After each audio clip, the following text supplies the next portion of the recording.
Para pemirsa CTV yang dimuliakan Allah Subhanahu wa taala, kembali lagi kita di Ustaz Menjawab dan kita sedang membicarakan satu tema yaitu warna-warni di penghujung 2019 ya. Ada 3 hal yang tadi disebut yang sudah disampaikan adalah tentang refleksi tsunami. Kemudian 2 yang berikutnya yang masih belum disampaikan adalah tentang Natal dan Tahun Baru. Nah, mungkin ini perlu disampaikan juga kepada warga Aceh supaya benar cara menyikapi Natal dan Tahun Baru. Kadang kalau salah menyikapi bisa saja timbul ekstrim, ya kan? Ekstrim kanan atau ekstrim kiri. Ya, silakan Ustaz menyampaikan. Baik, terima kasih para pemirsa radio Aceh TV yang dimuliakan Allah Subhanahu wa taala. Kita lanjutkan tadi ada 2 poin ya, tentang hadis Rasul, golongan yang namanya tidak berkah dunia dan akhirat. Oh ya, ya. oke. Bernama zikrul hasanatil madiyah, dia selalu menyebut kebaikan, nisyanu zumil madiyah, melupakan dosa yang telah dilakukan. Kemudian yang ketiga adalah wanadru fid dunya ma fawqahu, dalam urusan dunia selalu dia menengok ke atas. Artinya ambisi atau nafsu ya, bahwa kita selalu menuruti nafsu. Iya, iya. Nafsu itu sebuah musuh yang abadi bagi manusia. Orang yang sudah diperbudak oleh hawa nafsu sama dengan dia menjadi hamba-hamba nafsu. Betul. Kemudian interaksi adalah wanadru fiddin ma dunahu. Di dalam urusan agama dia selalu menengok ke bawah. Artinya orang yang dalam urusan agama merasa hina, merasa rendah dalam beribadah kepada Allah, maka tempat golongan ini dikatakan oleh baginda Rasul orang yang syakawat dunia fil akhirah, ya, orang yang celaka dunia dan akhirat.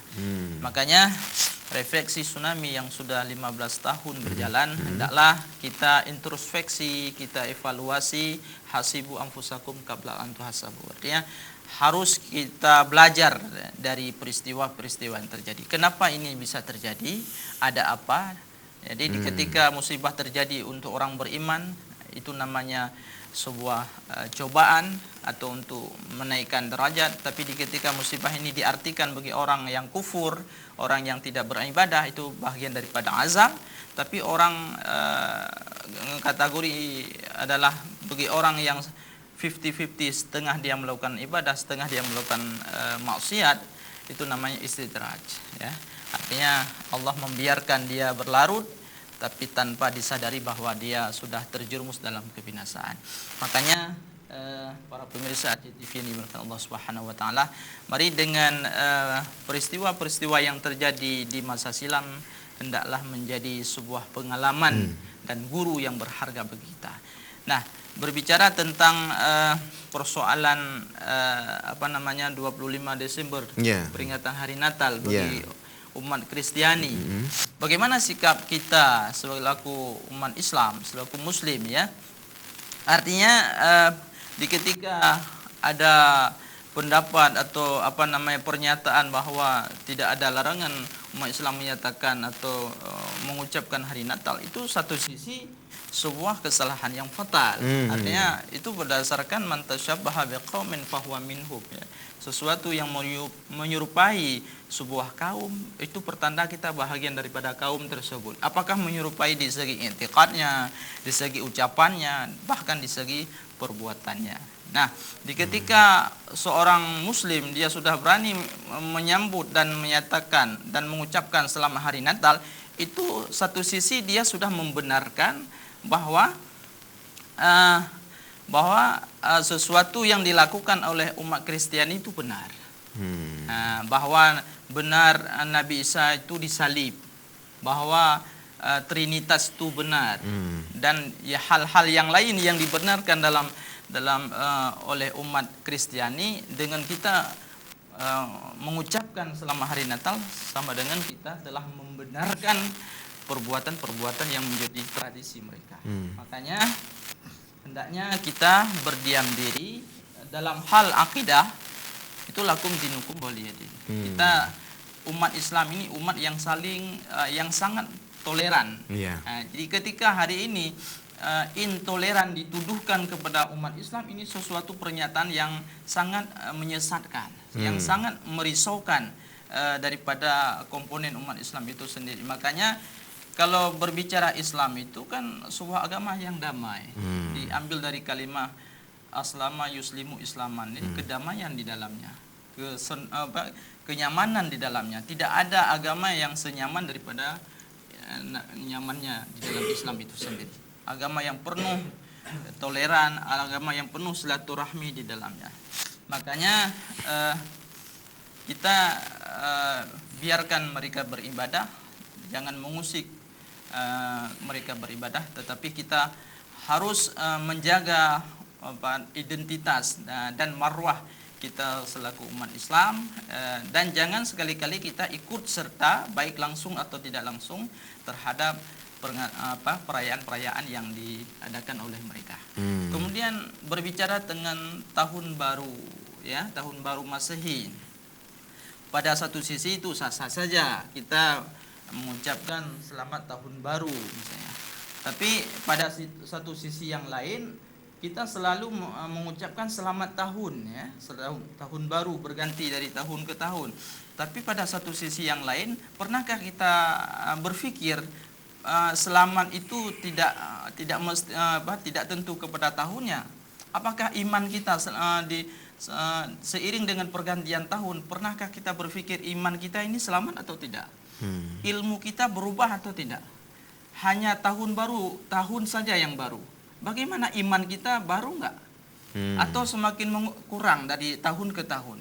Ilmu yang telah kita pelajari, ilmu yang sudah kita dapat, apakah dari silih berganti dengan tahun ke tahun, apakah ada perubahan, peningkatan, atau bahkan menurun? Nah, ini perlu kita pikirkan. Kemudian dalam hal sosial kemasyarakatan, apakah dari tahun ke tahun rasa peka sosial orang kaya terhadap orang miskin, orang alim terhadap orang bodoh, pejabat terhadap bawahan, pemimpin terhadap rakyat, apakah pernah dipikirkan ya posisi kita ini yang di atas terhadap orang-orang yang di bawah? Pernahkah kita berpikir harus meningkat dari tahun ke tahun? Jangan cuma diucapkan tahunnya selamat, tapi orang-orang di bawah kita itu kan kadangkala banyak sekali masyarakat kita yang masih hidup di bawah garis kemiskinan. Ini perlu juga sebuah PR bagi pemimpin, bagi kita yang sudah diberikan amanah oleh Allah sesuai dengan posisi dan kapasitas untuk di penghujung tahun ini untuk introspeksi kita. Jangan cuma kita mengucapkan selamat pada tahunnya saja, tetapi kita lupa pada tanggung jawab. Semuanya nanti kullukum ra'in wa kullukum mas'ulun an ra'iyah.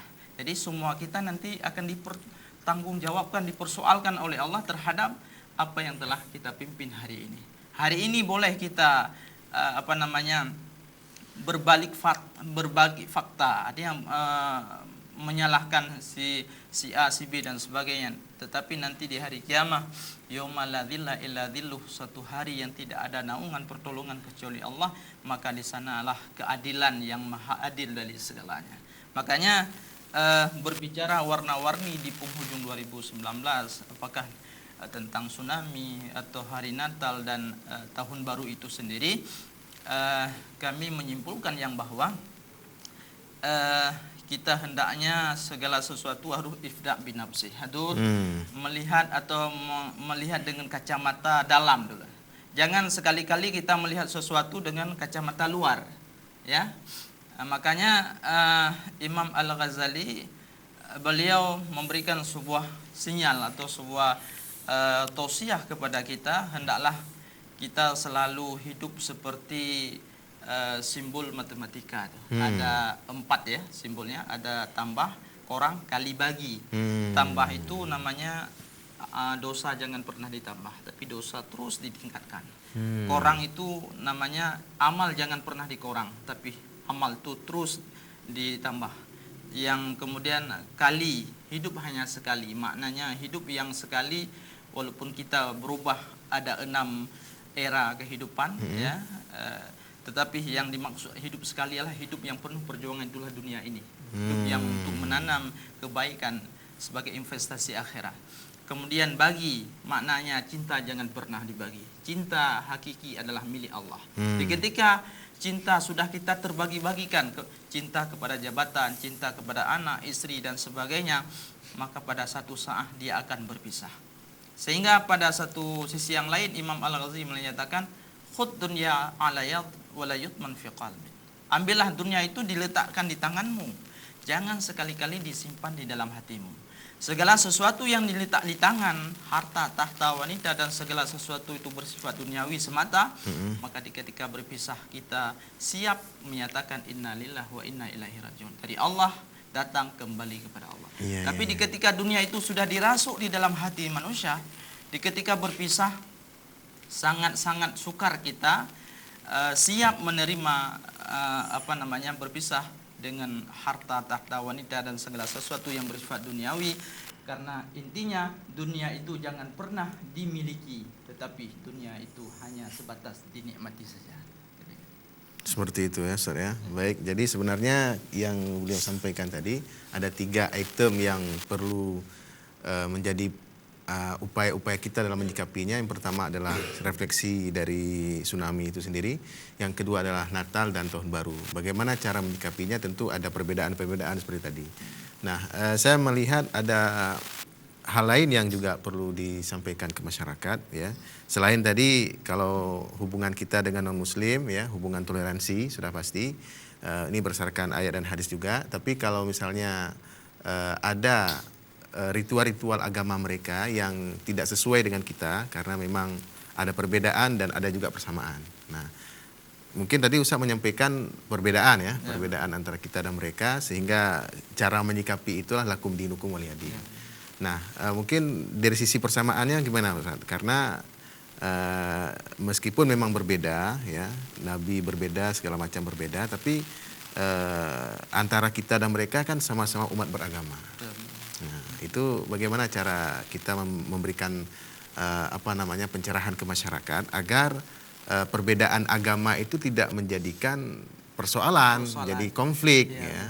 Jadi padahal kita tidak tinggal di negara agama ya, tapi kita tinggal di negara bangsa. Nation state seperti itu. Demokrasi. Baik, alhamdulillah. Jadi dalam berbicara kita hidup ya, beragama, hidup bertetangga dengan umat yang lain, pada satu sisi adalah itu sebuah yang dianjurkan di dalam agama, dan satu sisi yang lain juga diatur dalam legalitas kita hidup bernegara dan berbangsa. Tapi dalam persoalan akidah itu tidak ada istilah tawar menawar. Lakum dinukum waliyadin. Nah, persoalan hari ini adalah yang terjadi di dalam masyarakat, apakah dia umat Islam sendiri, sesama umat Islam, atau antar agama atau lintas agama.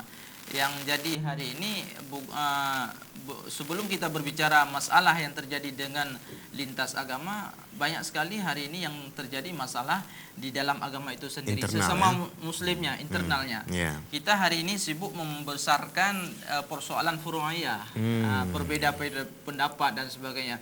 Padahal yang sangat penting di sana adalah masalah usuliyahnya, dasarnya, ideologinya yang bersifat akidah, itu yang perlu kita kokohkan hari ini, yang bahwa untuk menjaga ketentraman kita beribadah ini perlu kita saling menghargai. Perbedaan pendapat itu biasa. Nah, istilahnya begini, terjadi masalah itu pada dasarnya bukan di beda pendapatnya, tapi terjadi masalah itu karena gara-gara beda pendapatannya. Karena bedanya pendapatan, maka jadi itu akar masalahnya.